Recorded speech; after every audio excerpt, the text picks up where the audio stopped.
Yar, it's the Drake Corsair. And you know it just as well as I do. This is the new go-to hero ship.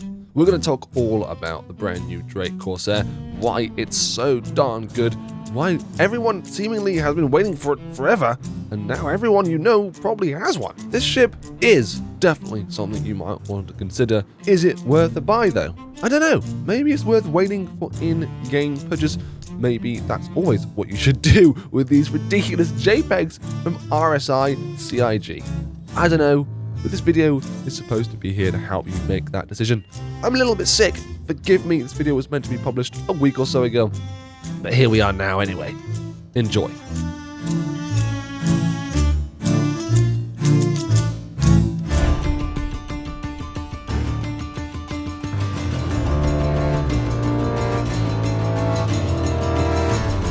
I see absolutely no reason to beat around the bush.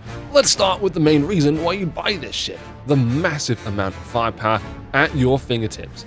7,000 to start with and up to 11,972. This thing packs everything, including incredible array of missiles. Look at those guns, that's 6 pilot-controlled guns, as well as 2 turrets. Man turrets with fantastic firing arcs to cover both your front and a little bit of your rear.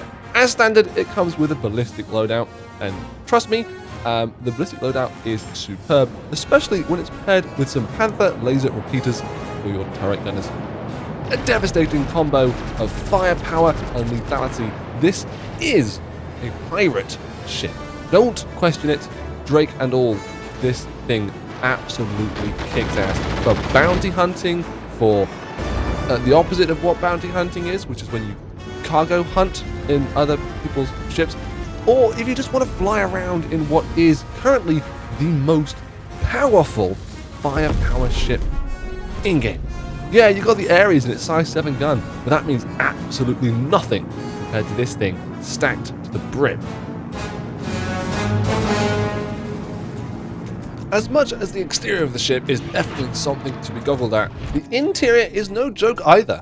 This is the newest direction in terms of Drake manufacturing, I guess, an absolutely livable space. Not something I thought I'd ever say about Drake.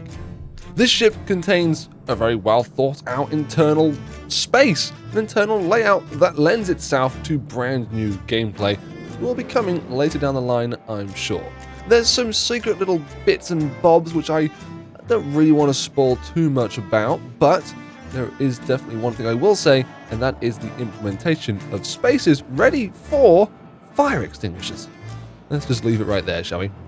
You've got your captain's quarters right next to the actual pilot section, which is also located where the co-pilot section is going to be. Behind the forward cockpit, you've got the central hub, your living space. This has got bedrooms, as well as food quarters, and yes, a toilet.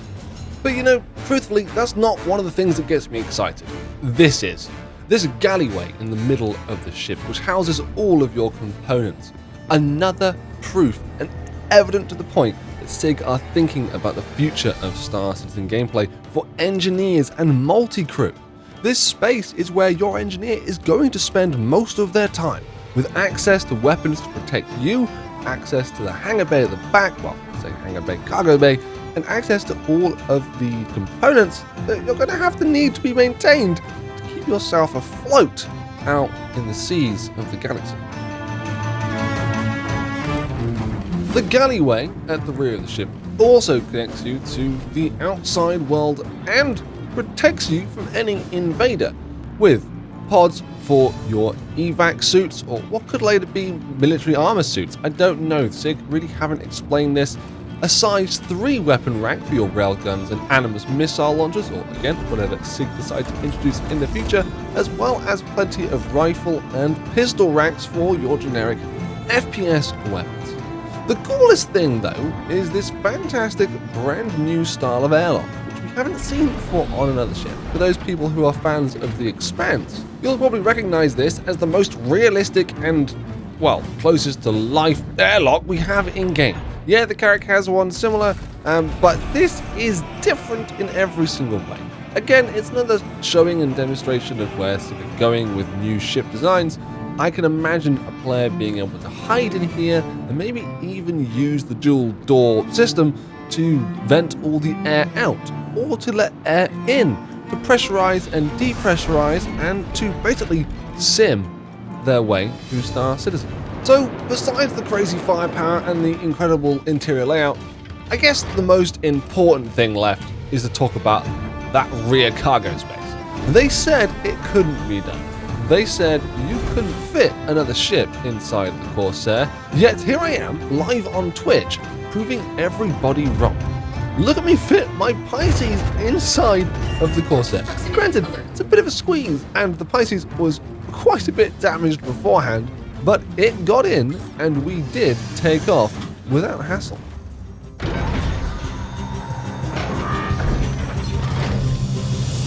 It's a perfect opportunity then to discuss the other most important thing about this ship, besides its incredible firepower, amazing cargo space, and fantastic access to a second ship. It's that second elevator. It's the second entrance. It's the fact that this ship, unlike the MSR, actually is usable. This is by far the best go-to hero ship out there right now. And by hero ship, I mean if you were to fly the Millennium Falcon in real life, what would you choose? Originally, it was the MSR for its speed and usability, even though it had a very fundamental basic flaw, getting in and out of the darn thing.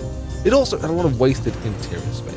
But this Corsair shows that the SIG developers know what they're doing, and when left with the freedom, which is what Drake provides you, let's be real, you can get a lot of bang for your buck.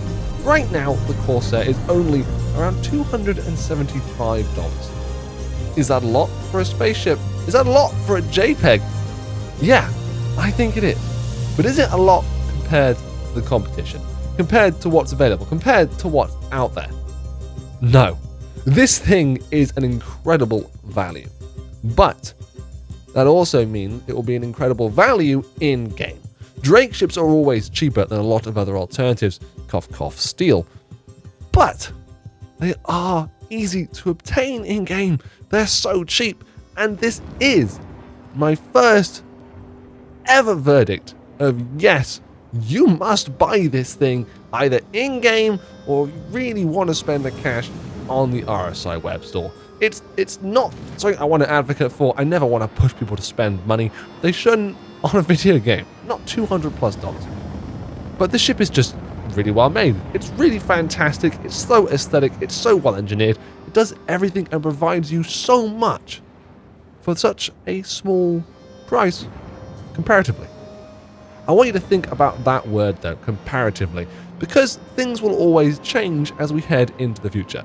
4.0 is around the corner, and I've been here long enough to know that every ship has its day. Just like every ship, every good ship, can always fall far behind. I'm still looking forward to the day the Ion comes back as the powerhouse it was meant to be, and when the 600i isn't just a flying eggshell. I hope you guys have enjoyed this video. Much briefer than the last one, but you know what? I think that's going to help you guys see the benefits even faster. If you would like to support me, please consider subscribing, maybe even hitting that like button. Consider using my referral link if you're going to get the game, or make your first purchase, that is. Comment down below on what your favorite ship currently right now is. Have you flown the Corsair, and are you looking forward to 3.18 Wave 2 or live build? There's so much to explore, and if you want to explore what's coming in Star Citizen with me, come join me live on Twitch. It's twitch.tv/Steweymyster, the same way to spout here on YouTube. I'm around 3 days a week, and hopefully with the new year, we'll have some regular uploads here on the channel as well. I appreciate all of your support. Getting to 2,400 subscribers has been pretty splendid this 2022, and I can't wait to see what 2023 brings us all. So until then, I'll see you all next time. Bye-bye for now.